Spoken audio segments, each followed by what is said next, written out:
Hi, my name is Cadence Haney, and I work at USD 367, that's in Osawatomie, Kansas. I am a middle school teacher. I have 7th and 8th graders. I teach 8th grade computer applications and careers and 7th grade math.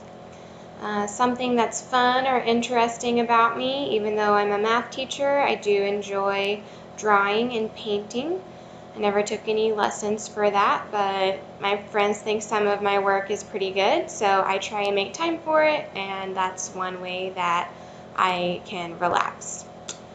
My current understanding of the reflective teaching process is that I think it's thinking about thinking and what you're doing in the classroom.